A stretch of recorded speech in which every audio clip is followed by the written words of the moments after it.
Hey everyone, my name is Ben Heisch, and today we are actually doing a full review on the TTArtisan 28mm f5.6 for Leica M-mount. Now I've done a few videos on this, but as the new black version was coming out, I realized that I hadn't actually done a review on the lens. I had compared it to the 7Artisans version, and I'd just done kind of like a first impressions kind of thing, but not a, I guess, full review on the lens itself, and basically just given my full take as well as my, I guess, likes and dislikes.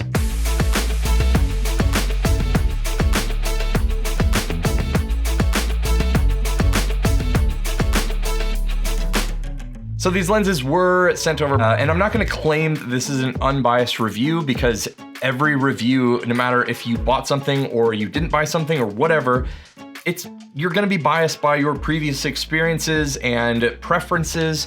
So I've not been asked to say anything about these, but just know that if you watch any review on YouTube, they are biased to some degree about some things, but I'm not necessarily biased to the company itself, so these are my own thoughts. So they are really cool little lenses. We've talked about it before for sure.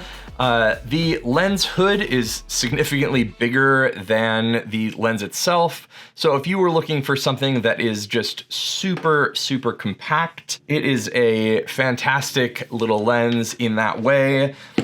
Obviously, I think the black really looks amazing on the black body, and the silver looks fantastic on the silver body. You can definitely swap them, clearly you can swap them. And obviously they have a very vintage styling.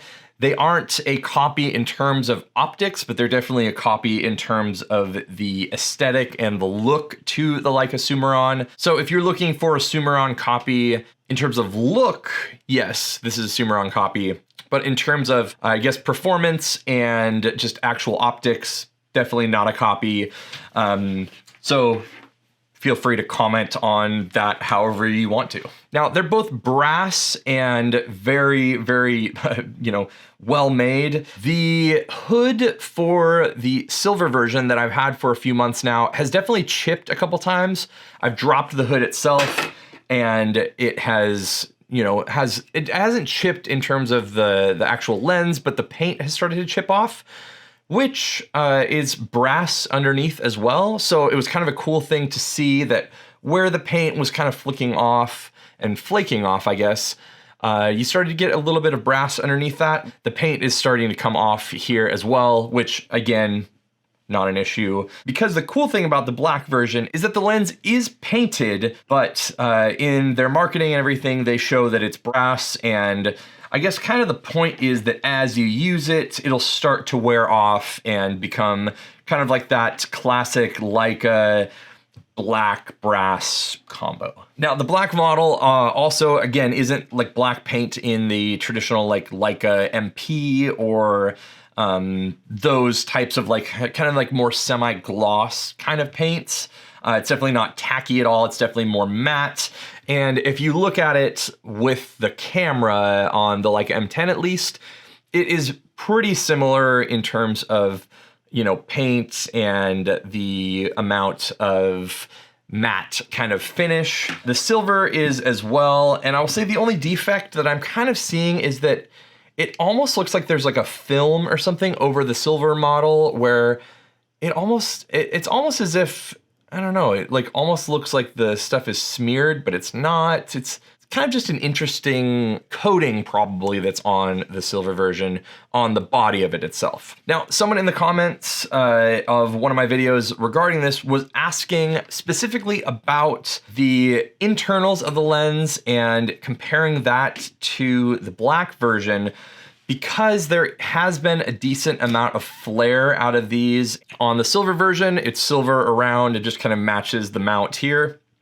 Black around, it matches the mount. But the kind of like internal little area here is black, where this one is brass.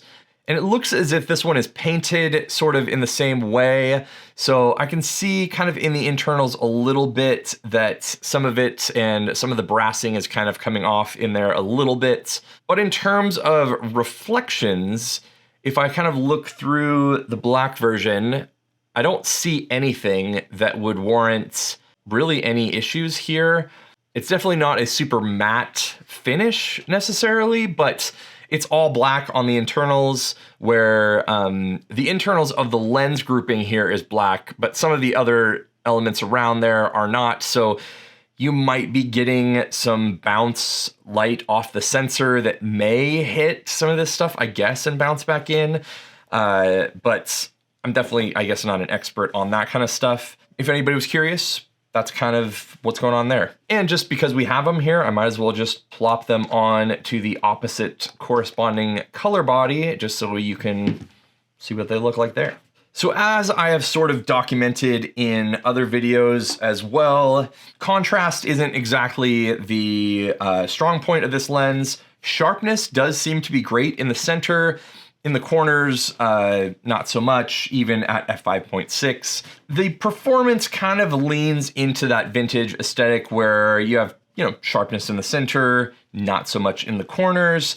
But I don't think that when you're looking at something like this, you're going to want or be expecting a super high resolving power. You're more looking for like a street photography lens that's going to complement a vintage aesthetic and give both you and any potential subjects more of an intrigue about the look of it. Everyone's gonna ask if it's a film camera, yada, yada, yada. Now I will say, because there's been just a lot of comments about the flaring and ghosting and everything like that, I took these out and put the silver model on the silver M10 and the black model on the black M10, just to see what things looked like and how the ghosting was between the two. And I was pretty shocked by the results.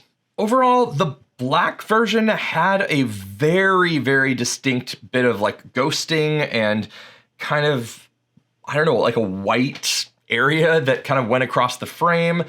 It was really weird, but it felt like the contrast overall was more well controlled, where the silver version felt a little bit more flat across the board, but it didn't have the same amount of just like very distinct ghosting in that specific way.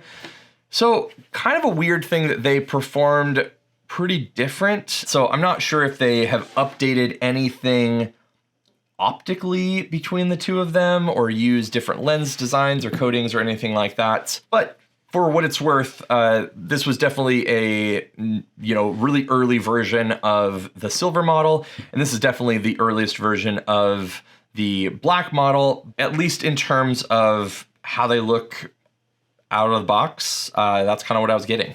Now for me, these lenses are pretty darn great in almost every way. They do just about everything that I would want them to, except one thing that really just kind of throws it off for me a little bit. The lens is a 28mm at f5.6, but the minimum focus distance of this is 1 meter. And 1 meter is pretty far away. For us Americans here, 1 meter is, roughly 3-ish feet.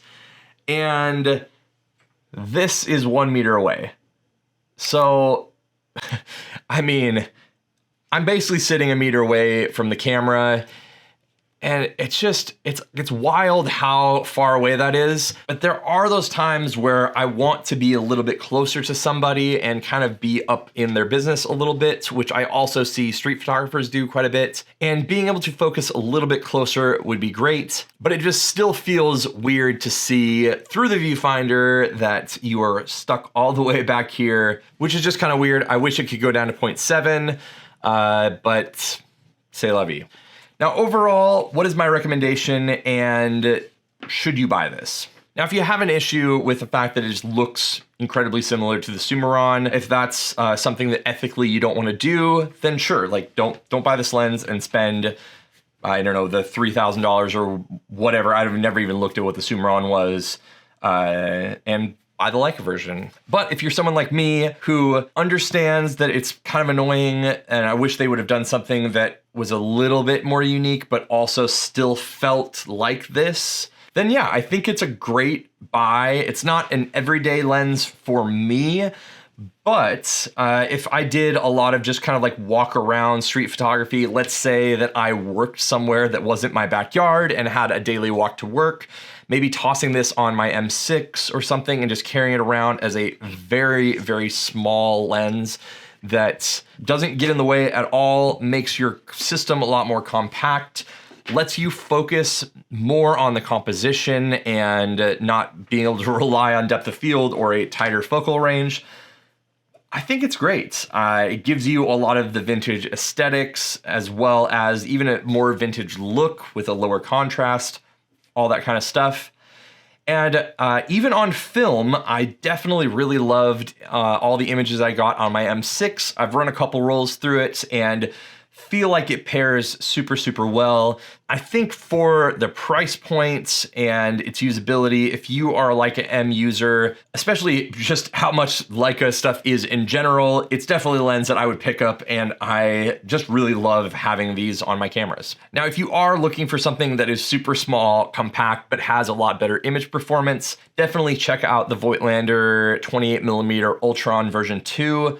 Great lens, really small, gives you f2, lets you focus close. But if you're someone like me, I have the Summicron as well as obviously these ones. Being able to just, I don't know, have a 28mm that is this small is kind of a no-brainer for me. And I think a lot of Leica M users probably should pick one of these up if that's kind of your thing. So thanks so much for watching. Links to these obviously will be in the description down below.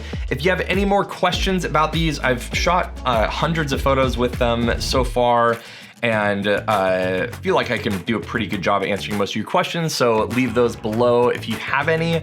Subscribe if you aren't already, and I will see you on the next one.